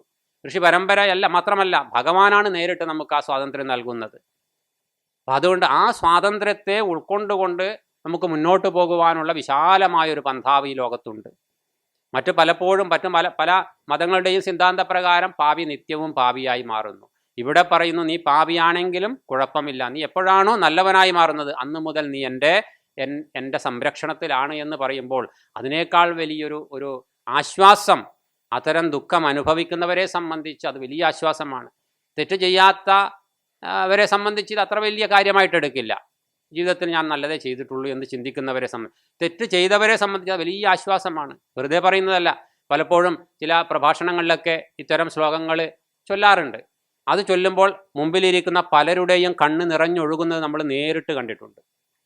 പലരുടെയും കണ്ണ് നിറഞ്ഞൊഴുകുന്ന അവസ്ഥ എന്തുകൊണ്ടാണ്? അവരുടെ ഉള്ളിൽ അവരുടെ മനസാക്ഷിയോട് അവർ പറയുന്നു, അവരുടെ ഉള്ളിൽ ആ മനസാക്ഷി ഇന്നലെകളിൽ ഞാൻ തെറ്റ് ചെയ്തു പോയിട്ടുണ്ടല്ലോ എന്നുള്ള ആ ഒരു ചിന്ത, അതായിരിക്കാം ദുഃഖത്തിൻ്റെ കാരണം. അവിടെ ഈ ഒരു ശ്ലോകം കൂടി പറയുമ്പോൾ അവർക്ക് വലിയൊരു ആശ്വാസം, എനിക്കും വഴിയുണ്ട്, എൻ്റെ വാതിലും കൊട്ടിയടക്കപ്പെട്ടിട്ടില്ല എന്നുള്ള ആ ഒരു ആശ്വാസം അങ്ങനെയുള്ള എത്രയോ പേർക്ക് ലഭിക്കുന്നു. കാരണം ഇത് ഭഗവാൻ നൽകുന്ന ഉറപ്പാണ്, ഭഗവാന്റെ ഉറപ്പാണ്. അപ്പം അതുകൊണ്ട് ഇവിടെ പറയുന്നു, പൂർവാഭ്യാസേന തേനൈവ ഹ്രിയതേ ഹ്യവശോപി സഹ ജിജ്ഞാസുരപി യോഗസ്യ ശബ്ദബ്രഹ്മാതിവർത്തതേ. അപ്പോൾ അവർ ഈ ശബ്ദബ്രഹ്മത്തെ അതിവർത്തിക്കുന്നു. അപ്പം അങ്ങനെ ആ പൂർവാഭ്യാസത്തിൽ നിന്നും പഴയകാലത്തെ തെറ്റുകളെ അഭിഭൂതമായിട്ടുണ്ടെങ്കിൽ അതെല്ലാം കഴിഞ്ഞ് പുണ്യത്തിൻ്റെതായ മാർഗത്തിലേക്ക് വരുമ്പോൾ അവരുടെ ജീവിതത്തിൽ അവർ ഉയർന്നു പോവുകയും ശബ്ദബ്രഹ്മത്തെ പോലും അതിവർത്തിക്കുന്ന തലത്തിലേക്ക് അവർക്ക് ഉയരാൻ സാധിക്കുന്നു. ശബ്ദബ്രഹ്മം എന്ന് പറയുമ്പോൾ ഏറ്റവും രൂഢമൂലമായ അർത്ഥത്തിൽ വേദം എന്ന് പറയാം. നിസ്ത്രൈഗുണ്യോ ഭവാർജുന എന്നൊക്കെ ഭഗവാൻ പറയുന്നത് പോലെ 3 ഗുണങ്ങൾക്കും ഉപരി എത്തിച്ചേരൂ. അപ്പോൾ വേദത്തിനെ പോലും അതിക്രമിക്കുന്ന എന്ന് പറയുമ്പോൾ വേദത്തിലെ ആ ഗ്രന്ഥരാശിയെ അതിക്രമിച്ചിട്ട് ജ്ഞാനസ്വരൂപത്തിലേക്ക് ഉയരുന്ന അവസ്ഥ എന്ന് പറയാം. അല്പം കൂടി താഴ്ന്ന് ലളിതമായി പറഞ്ഞാൽ ശബ്ദബ്രഹ്മം എന്ന് പറഞ്ഞാൽ ഈ പ്രപഞ്ചം തന്നെ എന്നും പറയാം. കാരണം ഈ പ്രപഞ്ചം നാമരൂപാത്മകമായ ശബ്ദവും നാമവും രൂപവും കൂടി ഈ പ്രപഞ്ചമാണ് ശബ്ദബ്രഹ്മം. കാരണം ഇത് ബ്രഹ്മമാണ്. ബ്രഹ്മത്തിൽ നിന്ന് ഭിന്നമായിട്ടൊന്നുമില്ല. നാമരൂപാത്മകമായ ബ്രഹ്മത്തിൻ്റെ ചൈതന്യം തന്നെയാണ് ഇവിടെ എല്ലാത്തിലും കുടികൊള്ളുന്നത്. ഉൾക്കൊടി മുതൽ ബ്രഹ്മാവ് വരെ എന്ന് പറയുന്നത് പോലെ ഈ ലോകത്തുള്ള എല്ലാത്തിലും കുടികൊള്ളുന്നത് ഒരേ ഒരു ഈശ്വര ചൈതന്യമാകുമ്പോൾ ഇത് ബ്രഹ്മം തന്നെയാണ്. പക്ഷെ നാമരൂപാത്മകമായി മായയുടെയൊക്കെ സംയോഗത്തിലൂടെ നാമരൂപാത്മകമായി പ്രകടമാകുന്നു. അതുകൊണ്ട് തന്നെ ഞാൻ ബ്രഹ്മമാണ്, നിങ്ങൾ ബ്രഹ്മമാണ്, ഞാൻ നിങ്ങൾ എന്ന വകഭേദം മാറ്റി എല്ലാം ബ്രഹ്മമാണ് എന്ന് നമ്മൾ മനസ്സിലാക്കണം. അപ്പോൾ അതുകൊണ്ട് തന്നെ ആ ശബ്ദബ്രഹ്മത്തെ അതിക്രമിക്കുന്നു. അതായത് ഈ നാമരൂപാത്മകമായ ഈ പ്രപഞ്ചത്തിലെ നാമരൂപങ്ങളെ നമ്മൾ അതിക്രമിക്കുന്നു. നാമരൂപങ്ങളിൽ നിന്ന് ലഭിക്കുന്ന വികാരങ്ങളും വിചാരങ്ങളും ഒന്നും നമ്മളെ ബാധിക്കാതെ എല്ലാത്തിലും ഈശ്വരനെ കാണുന്ന, എല്ലാത്തിലും പരമാത്മാവിനെ കാണുന്ന അവസ്ഥ. മുൻപത്തെ ശ്ലോകത്തിലൊക്കെ നമ്മൾ കണ്ടു. അതായത് എന്താണ്, ഒരു മഹാത്മാവിൻ്റെ ദൃഷ്ടിയിൽ എല്ലാം മണ്ണും കല്ലും സ്വർണവും, വേണമെങ്കിൽ ചെമ്പും, നമ്മൾ കേരളത്തിലാണല്ലോ, അപ്പോൾ സ്വർണവും കല്ലും ചെമ്പും സ്വർണം എല്ലാം ഒരുപോലെ, ഒരേ മൂല്യം, ഒരേ ഭാവം, ഒന്നിലും ഒരു വ്യത്യാസവുമില്ല. ഒന്നിന് വലിയ മൂല്യമുണ്ട്, ഒന്നിന് മൂല്യമില്ല എന്നുള്ള വ്യത്യാസമൊന്നുമില്ല. എല്ലാത്തിലും കുടികൊള്ളുന്നത് ഒരേ ഒരു ചൈതന്യ മൂല്യമൊക്കെ തിരിച്ചറിയാത്ത മണ്ടന്മാരൊന്നും അല്ല ജ്ഞാനികൾ. ഇപ്പോൾ സ്വർണത്തിന് ഇത്ര, ഗ്രാമിന് ഇത്ര വിലയുണ്ട് എന്നൊക്കെ തിരിച്ചറിയാൻ സാധിക്കും. പക്ഷേ അത് ഒരിക്കലും അവരെ മയക്കുന്നില്ല, അവരെ അടിമപ്പെടുത്തുന്നില്ല. ഇപ്പോൾ വ്യവഹാരത്തിൽ പ്രവർത്തിക്കുന്ന ഒരു മഹാത്മാവിനെ സംബന്ധിച്ച് സ്വർണമാണ്, കല്ലും ഒരു അത്തരം വ്യവഹാരത്തിൽ പ്രവർത്തിക്കുന്ന, പ്രാരബ്ധവശാൽ വ്യവഹാരത്തിൽ പ്രവർത്തിക്കുന്ന സർവജ്ഞനായ ഒരു മഹാത്മാവിന് സ്വർണവും കല്ലും മണ്ണും കൊടുത്ത കല്ലും മണ്ണും അങ്ങോട്ട് എടുത്തോളൂ, ആ സ്വർണ്ണം ഇങ്ങോട്ട് തന്നോളൂ എന്ന് പറയും. കാരണം അത് അവർക്ക് വേണ്ടിയിട്ടല്ല. ചിലപ്പോൾ അത് കൊണ്ടുപോയി ബാങ്കിൽ വെച്ച് പണം ആശ്രമത്തിൽ കൊണ്ടുവന്നാൽ, ആരെങ്കിലും വിഷമമായിട്ട് വന്നാൽ അതെടുത്ത് അങ്ങോട്ട് കൊടുക്കും, അത്രയേ ഉള്ളൂ. അപ്പോൾ വ്യവഹാര ബുദ്ധി എല്ലാവർക്കും ഉണ്ട്. അല്ലാതെ ആ തലത്തിലെത്തിയത് ചിലപ്പോൾ അവധൂത മഹാത്മാക്കൾ, സ്വന്തം ശരീരം പോലും വിസ്മരിച്ച് കഴിയുന്ന അവധൂത മഹാത്മാക്കളെ സംബന്ധിച്ച് അവർക്ക് സ്വർണം കൊടുത്താലും അവരങ്ങോട്ട് വലിച്ചെറിയും. ചിലപ്പോൾ വ്യവഹാര ദൃഷ്ടിയിൽ അത്തരം വ്യവഹാരധർമ്മങ്ങൾ ശീലിക്കേണ്ടി വരും. അതൊരിക്കലും അത് താഴ്ന്നതും ഉയർന്നതുമായ ഒരു സ്റ്റേജ് അല്ല, മറിച്ച് ഇത് വ്യവഹാരത്തിൻ്റെ ധർമ്മം. അപ്പോൾ ഇവിടെ ആ തരത്തിൽ, അതുകൊണ്ട് തന്നെയാണ് യോഗികൾ ദരിദ്രന്മാരാണെന്ന് ഭഗവാൻ ഭാഷ്യകാരൻ പറഞ്ഞിട്ടുണ്ടാവുക. കാരണം അങ്ങനെയുള്ള യോഗികളുടെ കുലത്തിൽ ജനിക്കുമ്പോൾ ഈ ഒരു ഭാവമായിരിക്കും. അവർക്ക് മൂല്യവത്തായിട്ടുള്ള എന്തെങ്കിലും കൊടുത്താലും അവരത് ശ്രദ്ധിച്ചു എന്ന് വരില്ല, അല്ലെങ്കിൽ അത് ആർക്കെങ്കിലുമൊക്കെ കൊടുത്തു എന്നും വരും. അപ്പോൾ അവർ ബാഹ്യമായിട്ട് ദരിദ്രന്മാരായിരിക്കും, ആന്തരികമായിട്ട് പൂർണ്ണ ധനികന്മാരുമാണ്. അപ്പോൾ ഇവിടെ ആ ഭാഷ്യത്തിൻ്റെ ബാക്കി പറയാണ്, തക്ഷയേതു യോഗജഃ സംസ്കാരഃ സ്വയമേവ കാര്യം ആരഭതേ. അങ്ങനെ പൂർവ്വസംസ്കാരത്തിലെ ദോഷസംസ്കാരങ്ങൾ മുഴുവൻ ക്ഷയിച്ചു കഴിഞ്ഞാൽ സ്വയമേവ കാര്യം ആരഭതേ, സ്വയമായിട്ട് ആ പുണ്യകർമ്മത്തിൻ്റെതായ സംസ്കാരം സ്വയം അവിടെ പ്രവർത്തിക്കാൻ തുടങ്ങുന്നു. ന ദീർഘകാലസ്തസ്യ അപി വിനാശഃ തസ്യ അസ്തി ഇത്യർത്ഥഃ. ജിജ്ഞാസുഃ അപി യോഗസ്യ സ്വരൂപം ജ്ഞാതും ഇച്ഛം യോഗമാർഗേ പ്രവൃത്തഃ സന്യാസി യോഗഭ്രഷ്ടഃ സാമർഥ്യാത് സഹ അപി ശബ്ദബ്രഹ്മഃ തദോക്ത കർമാനുഷ്ഠാന ഫലം അതിവർത്തതേ അപാകരിഷ്യതി കിം ഉദ ബുദ്ധ്വാ യോഗം തന്നിഷ്ട അഭ്യാസം കുര്യാത്. അങ്ങനെ വീണ്ടും ആ ഒരു അഭ്യാസത്തിലൂടെ പരമമായ യോഗതലത്തിലേക്ക് ഉയരുവാൻ വേണ്ടിയിട്ട് ആ ജീവൻ പ്രവർത്തിക്കുന്നു. 44 വരെയാണല്ലോ. അപ്പം ഇങ്ങനെ ഈ ഒരു 4 ശ്ലോകങ്ങൾ, നമ്മൾ ഈ 4 ശ്ലോകങ്ങളോ 2 ശ്ലോകങ്ങളോ ആവുമ്പോൾ അത് മുഴുവൻ ആചാര്യന്മാർ ഇതുവരെ പറഞ്ഞതുമായിട്ട് ബന്ധിപ്പിച്ച് മുമ്പോട്ട് പോകണം. അതിനുള്ള ഒരു മഹാഭാഗ്യം നമുക്ക് സ്വാമിജി തുടർച്ചയായിട്ട് ഭാഷ്യസഹിതം എല്ലാ ശ്ലോകങ്ങളും നമുക്ക് വീണ്ടും എടുത്തു തരുന്നു എന്നുള്ളത് ഒരു മഹാഭാഗ്യമാണ്. അപ്പം അതുകൊണ്ട് തന്നെ അത് തുടർച്ചയായിട്ട് നമ്മളിൽ അത് മുമ്പോട്ട് കൊണ്ടുപോകാൻ സാധിക്കും. അപ്പം അങ്ങനെ 6-ാം അധ്യായം ഒരു ധ്യാന യോഗമാണ്. അപ്പം അത് പ്രധാനമായിട്ടും അവിടെ കഴിഞ്ഞ അധ്യായങ്ങളിലൊക്കെ പറഞ്ഞ കാര്യങ്ങളെ പൂർണ്ണമായിട്ടും ഈ ഒരു ജീവിതത്തിൽ ധ്യാനനിഷ്ഠയോടുകൂടി, ഇവിടെ യോഗികൾ എന്ന ശബ്ദം പ്രയോഗിക്കുമ്പോൾ യോഗമാർഗം എന്നുള്ള പ്രത്യേക മാർഗത്തെ അല്ല ഇവിടെ ഭഗവാൻ പറഞ്ഞിട്ടുള്ളത്, മറിച്ച് ആ ജീവ ഐക്യ ബ്രഹ്മത്തിന് വേണ്ടി പ്രയത്നിക്കുന്ന മാർഗം എന്ന് നമ്മൾ മനസ്സിലാക്കണം. ജീവേശ്വര ഐക്യം എന്നുള്ള വാക്കൊക്കെ സത്യമല്ല, എന്നാലും നമ്മൾ മനസ്സിലാക്കി തരുവാൻ വേണ്ടി, അല്ലെങ്കിൽ നമുക്ക് മനസ്സിലാക്കാൻ വേണ്ടി ആചാര്യന്മാർ പ്രയോഗിച്ച വാക്യമാണത്. ജീവാത്മാവ് പരമാത്മാവ് എന്നൊക്കെയുള്ള വകഭേദങ്ങൾ, സത്യത്തിലൊരു ഭേദവുമില്ല. ജലവും കടലും കടൽ തുള്ളിയും കടലിലെ ഒരു തുള്ളി ജലവും തമ്മിൽ വ്യത്യാസമില്ലാത്തതുപോലെ, എന്നാൽ വ്യത്യാസമില്ലേ, രൂപത്തിലും ഭാവത്തിലും വ്യത്യാസമുണ്ട്. അത് മനസ്സിലാക്കിയാൽ വേദാന്തവുമായി. വളരെ രസകരമായൊരു കാര്യം, ശ്രീനാരായണ ഗുരുദേവൻ്റെ കൂടെ എപ്പോഴും കുട്ടിയായിരിക്കുമ്പോൾ നടരാജൻ, പിന്നീട് നടരാജ ഗുരു, ആ നടരാജൻ കുഞ്ഞ് എപ്പോഴും കൂടെ ആയിരിക്കും, കുഞ്ഞല്ല ഒരു ചെറുപ്പക്കാരൻ, ഗുരുദേവൻ്റെ കൂടെ എപ്പോഴും സഞ്ചരിക്കുമായിരുന്നു, എല്ലാ കാര്യങ്ങളും നോക്കിക്കണ്ട് ചെയ്തുകൊണ്ട്. ഒരിക്കൽ വെറുതെ ഉച്ചയ്ക്ക് അങ്ങനെ ഭക്ഷണം കഴിച്ചവിടെ ഇരിക്കുമ്പോൾ നടരാജനോട് ഗുരുദേവൻ പറഞ്ഞു, അല്ല തമ്പി എന്നാണ് വിളിക്കുക ആ കുട്ടിയെ സ്നേഹത്തോടു കൂടി, അല്ല തമ്പി നിനക്ക് വേദാന്തം അറിയുമോ എന്ന് ചോദിച്ചു.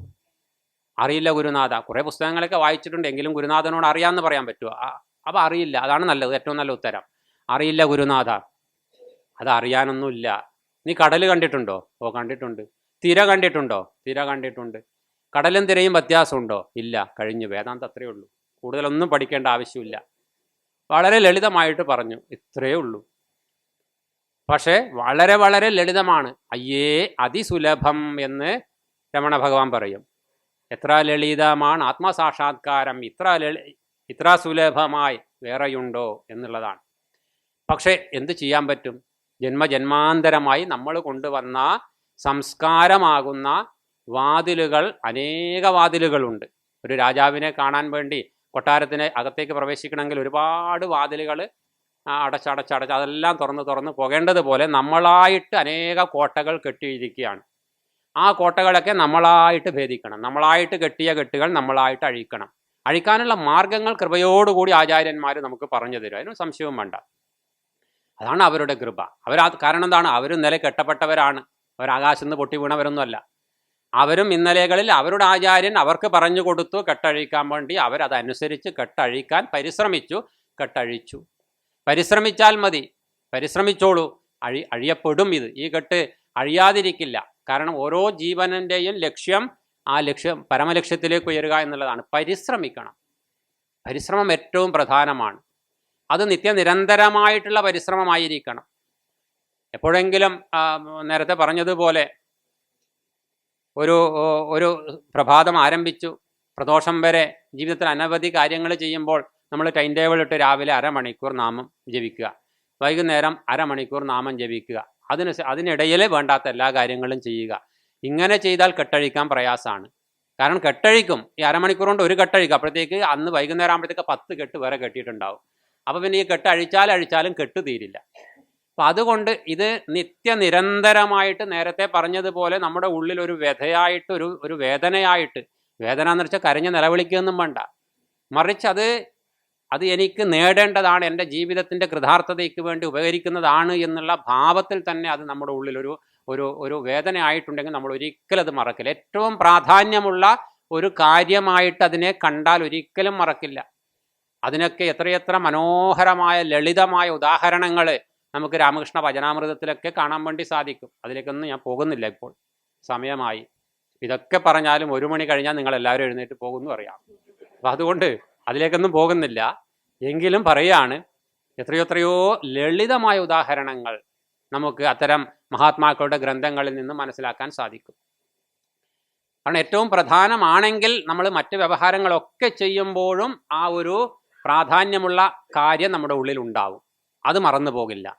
പക്ഷേ ലോക വ്യവഹാരത്തിലെ പല കാര്യങ്ങളിൽ പ്രാധാന്യം കൊടുക്കുകയും അതിനൊരു മേമ്പൊടിയായിട്ട് ഇങ്ങനെയുള്ള ചില ആധ്യാത്മിക കാര്യങ്ങളിൽ താല്പര്യം കാണിക്കുകയും ചെയ്താൽ ഇത് പലപ്പോഴും അഭിഭൂതമാകപ്പെടും. നേരത്തെ ശ്ലോകത്തിൽ സൂചിപ്പിച്ചതുപോലെ മറ്റു കാര്യങ്ങൾ ഇതിന് മേലെ കടന്നു വരും, ഇത് മെല്ലെ താഴെ പോകും. അപ്പോൾ എന്തെങ്കിലുമൊക്കെ ഒരു പ്രശ്നം, പ്രയാസം വരുമ്പോഴായിരിക്കും അതിന് ഈ ലോകത്തെ വ്യവഹാരത്തിൽ നിന്ന് പരിഹാരം കാണാൻ വേണ്ടി ആദ്യം പരിശ്രമിക്കും.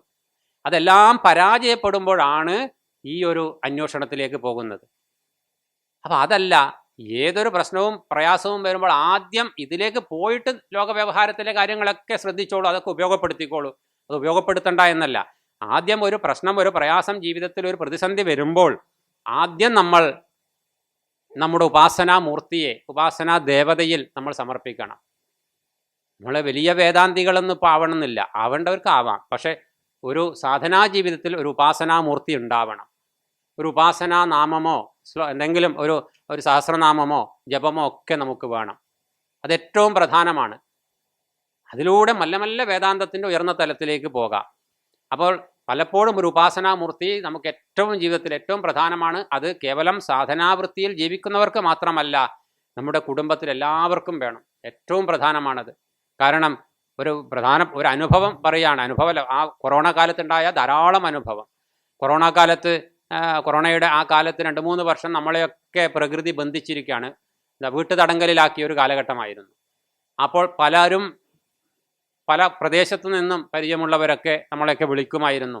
എൻ്റെ മകൻ അമേരിക്കയിലാണ്, എൻ്റെ മകള് ജർമ്മനിയിലാണ് പഠിക്കുന്നത്, അവരുടെ അവസ്ഥ എന്തായി എന്ന് നമുക്ക് ഒന്നും അറിയാനൊരു മാർഗമില്ല, ജീവിച്ചിരിപ്പുണ്ടോ മരിച്ചുപോയി എന്താണെന്ന് അറിയാനുള്ള അവസ്ഥയില്ല, ഞാൻ എന്ത് ചെയ്യുമെന്ന് പറഞ്ഞുകൊണ്ട് അച്ഛനമ്മമാർ കരഞ്ഞുകൊണ്ട് ഫോൺ ചെയ്യുന്ന അവസ്ഥയൊക്കെ ഉണ്ടായിട്ടുണ്ട്. അങ്ങനെയുള്ള അമ്മമാരോടൊക്കെ ചോദിക്കാറുണ്ട്, നിങ്ങളുടെ ഇഷ്ടമൂർത്തിയായിട്ട് നിങ്ങൾ ഇഷ്ടപ്പെടുന്ന ഏത് ദേവതയാണ്? അപ്പോൾ പലരും പറയും ഞാൻ ദേവിയാണ്, അല്ലെങ്കിൽ ഞാൻ ശ്രീകൃഷ്ണനാണ്, ഗുരുവായൂരപ്പനാണ്. നിങ്ങൾ ദേവി എന്ന് പറയുന്നവരോട് ചോദിക്കും, നിങ്ങൾ ലളിതാ സഹസ്രനാമം ദിവസവും ജപിക്കാറുണ്ടോ? ഇല്ല. അല്ല, എങ്കിലും ദേവിയുടെ നാമങ്ങളെങ്കിലും ദിവസവും ജപിക്കാറുണ്ടോ? ഇല്ല. അപ്പം അങ്ങനെയുള്ളവർക്ക് എങ്ങനെ പിന്നെ ഒരു സമാധാനം ഉണ്ടാവും? നേരെ മറിച്ച് അവരോട് പറയാറുണ്ട്, നിങ്ങൾ ദിവസവും ലളിതാ സഹസ്രനാമം ജപിക്കുന്ന ഒരു ദേവിയെ ഉപാസിക്കുന്ന ഭക്തനാണെങ്കിൽ നിങ്ങൾക്കൊരു പ്രശ്നം വരുമ്പോൾ തീർച്ചയായിട്ടും എന്നെ ഫോൺ ചെയ്യാൻ നിങ്ങൾക്ക് തോന്നില്ല, മറിച്ച് നിങ്ങൾ ആദ്യം നിങ്ങളുടെ ദേവിയോട് പറയും, അമ്മേ അവനെ കാത്തുകൊള്ളണമേ എന്ന്, അല്ലെങ്കിൽ അവനൊരു അപകടവും ഉണ്ടാവാതെ രക്ഷിക്കണമേ, എൻ്റെ മകൾക്കൊരു അപകടവും ഉണ്ടാവാതെ രക്ഷിക്കണമേ എന്ന് ആദ്യം വിളിക്കുന്നത് നിങ്ങൾ ഫോണിലൂടെ സ്വാമിമാരെ ആയിരിക്കില്ല, നിങ്ങളുടെ ഉപാസനാമൂർത്തിയായിരിക്കും. ആ ബന്ധം നിങ്ങൾക്കുണ്ടാവണം. അതുകൊണ്ട് നിശ്ചയമായിട്ടും എല്ലാ പ്രഭാഷണങ്ങളിലും എപ്പോഴും ക്ഷേത്രങ്ങളിലൊക്കെ പ്രഭാഷണത്തിന് പോയാൽ നിർബന്ധമായിട്ടും പറയുന്ന ഒരു കാര്യം, നിങ്ങൾ ഏതെങ്കിലും ഒരു ഉപാസന ഉണ്ടാവണം ജീവിതത്തിൽ. അത് ലളിതാ സഹസ്രനാമമോ വിഷ്ണു സഹസ്രനാമമോ ശിവസഹസ്രനാമമോ ഒരു സഹസ്രനാമം ചൊല്ലാൻ അറിയാത്തവർക്ക് ഒരു നാമജപമെങ്കിലും ഒരു ഉപാസനയായിട്ടുണ്ടാവുകയും ആ ഉപാസനയുടെ ബലം ഒരു ഊന്നുവടിയായിട്ട് നമ്മുടെ ജീവിതത്തിൽ എപ്പോഴും നമുക്കൊരു വെളിച്ചമായിട്ടത് മാറും. ആ ഉപാസനയിലൂടെ ഉയരുക, അല്ലാതെ ഉപാസനയിലൂടെ അല്ലാണ്ട് ഉയരാൻ സാധ്യമല്ല. ഉപാസനയിലൂടെ മുമ്പോട്ട് പോകുമ്പോൾ അതേ കൃപയോടുകൂടി ആ ഈശ്വരൻ നമുക്ക് കൂടുതൽ അറിവ് പ്രദാനം ചെയ്യും. ആ അറിവ് പ്രദാനം ചെയ്യുമ്പോൾ ഇതിനൊക്കെ ഉപരിയുള്ള ആ തലത്തിലേക്ക് എന്നെ ഉയർത്തണമേ എന്ന പ്രാർത്ഥനയുണ്ടെങ്കിൽ ആ ഉപാസനാമൂർത്തി തന്നെ അതിനുള്ള വഴി കാട്ടിത്തരും. അല്ലാണ്ട് ഉപാസനാമൂർത്തികൾ അവിടെ പിടിച്ചു വെക്കുകയൊന്നുമില്ല, നമുക്ക് ആഗ്രഹമുള്ളതിനനുസരിച്ച് വഴി കാട്ടിത്തരും.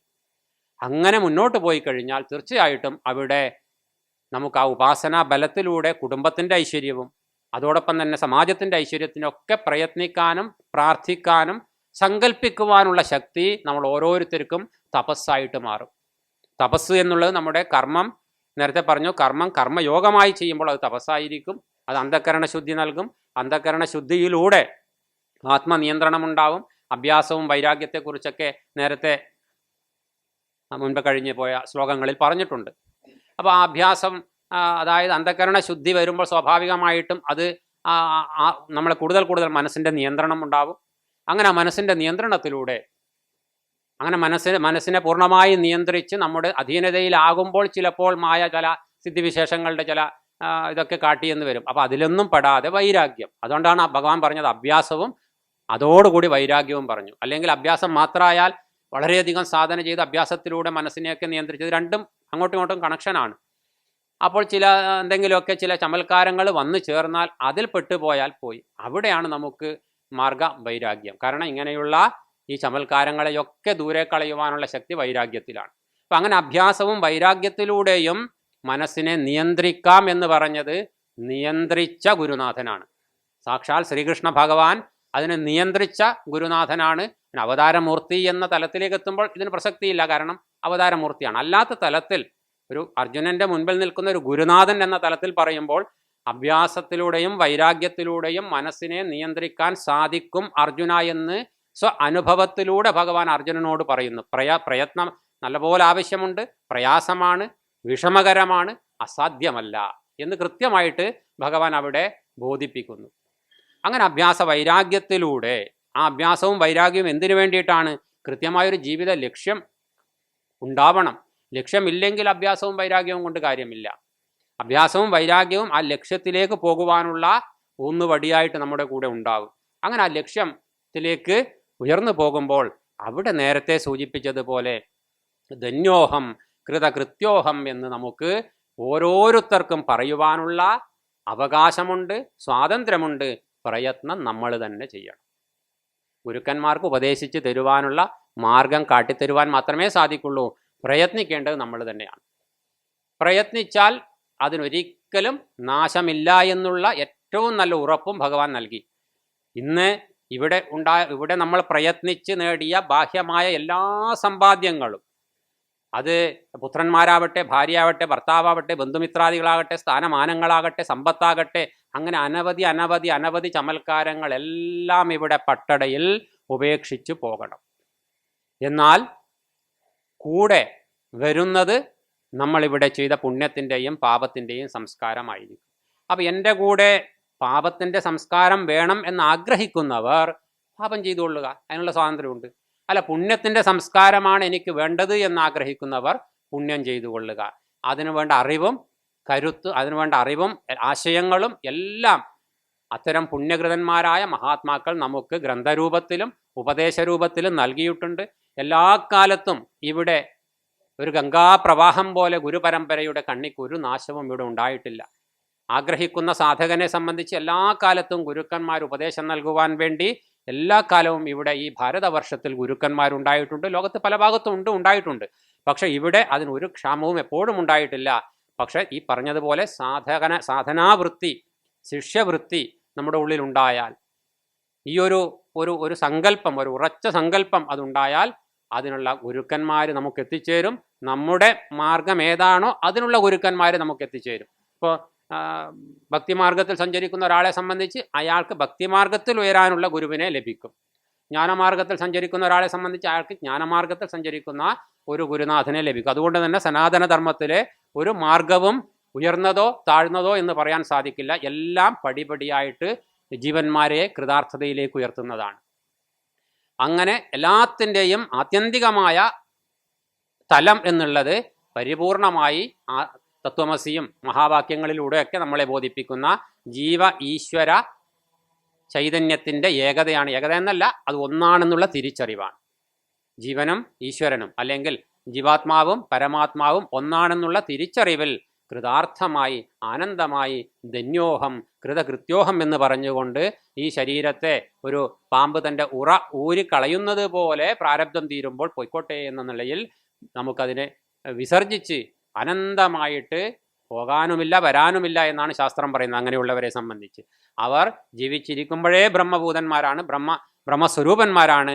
ശരീരം വിസർജിച്ച് കഴിഞ്ഞാലും അവർ ബ്രഹ്മവിത്ത് ബ്രഹ്മൈവ ഭവതി എന്ന ഉപനിഷദ് വാക്യം സ്മരിച്ചുകൊണ്ട് ഗുരുപരമ്പരയുടെ പാദങ്ങളിൽ ഈ വാക്കുകൾ സമർപ്പിച്ചുകൊണ്ട് നിർത്തുന്നു. സമയമായി, സമയനിഷ്ഠ മുഖ്യമാണല്ലോ. സമയമായി. ഓം പൂർണ്ണമദ പൂർണ്ണമിദം പൂർണ്ണാത് പൂർണ്ണമുദച്യതേ പൂർണ്ണസ്യ പൂർണ്ണമാദായ പൂർണ്ണമേവാവശിഷ്യതേ. ഓം ശാന്തി ശാന്തി ശാന്തി.